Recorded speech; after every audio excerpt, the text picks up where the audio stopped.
Bonjour les enfants. Hier, nous avons vu que Jésus était au jardin des Oliviers.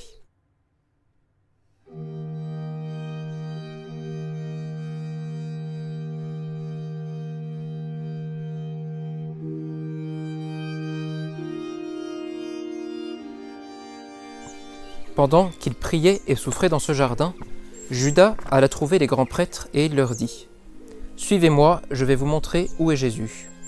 Quand on sera dans le jardin, celui que j'embrasserai, c'est lui, Jésus, arrêtez-le. » Alors les gardes prirent des épées, des bâtons et des torches pour s'éclairer, et ils suivirent Judas dans la nuit. Quand Judas arriva dans le jardin et qu'il aperçut Jésus,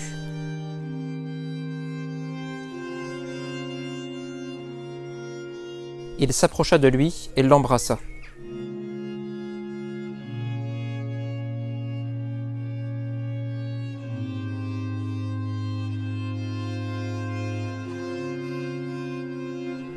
Aussitôt, les gardes voulurent prendre Jésus.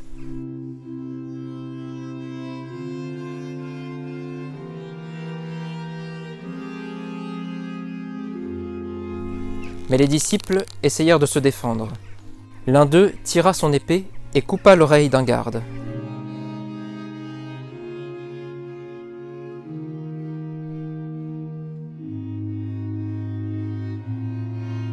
Mais Jésus l'arrêta aussitôt, et il lui ordonna de ranger son épée. Puis, se penchant vers le blessé,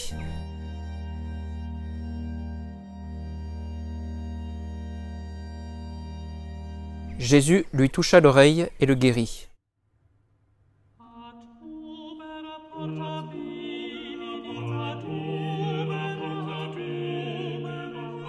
Comme les disciples étaient étonnés que Jésus ne se défende pas, il leur dit : « Si j'avais voulu me défendre et m'échapper, j'aurais prié mon Père, et aussitôt il m'aurait envoyé plusieurs armées d'anges. Mais je dois faire la volonté de mon Père. » Jésus se laissa ainsi arrêter.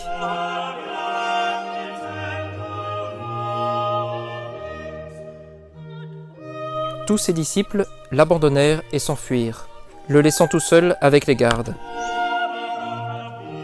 Ceux-ci l'attachèrent solidement avec des chaînes et des cordes, comme si c'était un voleur et un assassin. On emmena Jésus dans le palais du grand prêtre.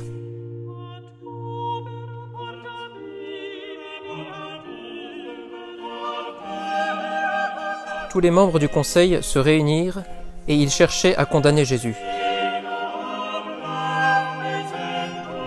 Pierre, après s'être enfui, décida de revenir et de suivre de loin Jésus. Il entra aussi dans la cour du palais du grand prêtre pour voir ce qui allait se passer. Une servante qui était là lui dit : « Toi aussi, tu étais avec Jésus. » Mais Pierre, de peur d'être arrêté, lui répondit : « Non, je ne connais pas cet homme. » Peu de temps après, on dit de nouveau à Pierre : « Toi, tu es un de ses disciples. » Mais Pierre répondit de nouveau : « Non, je ne suis pas de ses disciples. Je ne connais même pas cet homme. » Un peu plus tard, un garde dit encore une fois à Pierre : « Si, je suis certain que tu étais avec Jésus. Je t'ai vu dans le jardin. » Une troisième fois, Pierre répondit avec beaucoup d'énergie : « Non, je vous jure que je ne connais pas cet homme. » Et à l'instant même, le coq chanta. Et Jésus, qui était un peu plus loin, se retourna et regarda Pierre. Alors, l'apôtre se souvint de la parole que Jésus lui avait dit le soir. « Avant même que le coq ne chante, tu m'auras rejeté 3 fois. » Et Pierre éclata en sanglots et sortit pour pleurer. Des faux témoins racontèrent des mensonges pour accuser Jésus de choses qu'il n'avait pas faites.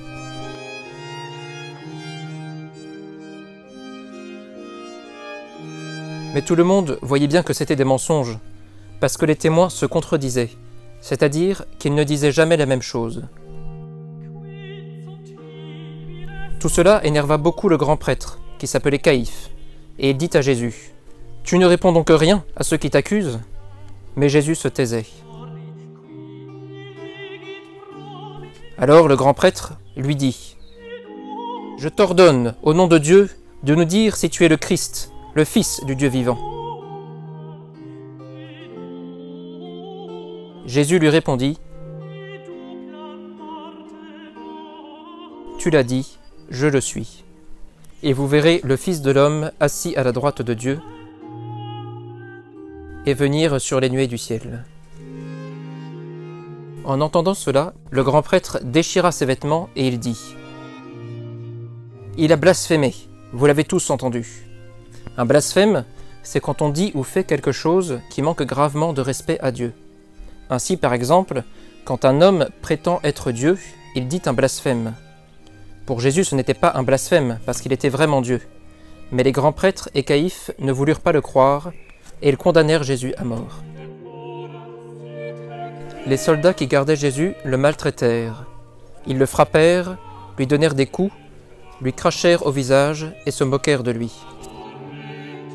En apprenant que le tribunal avait condamné Jésus à mort, Judas regretta de l'avoir trahi. Il retourna voir les grands prêtres pour leur redonner les 30 pièces d'argent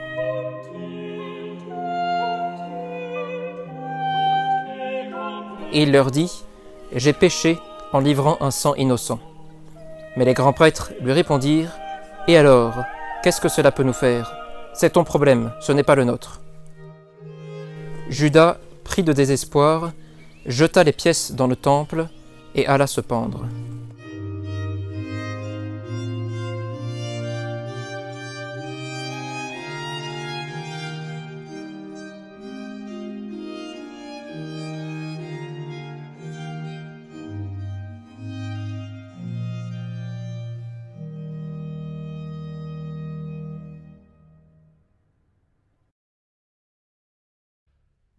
Chers enfants, parfois, comme Judas et Pierre, nous commettons des fautes qui offensent Dieu.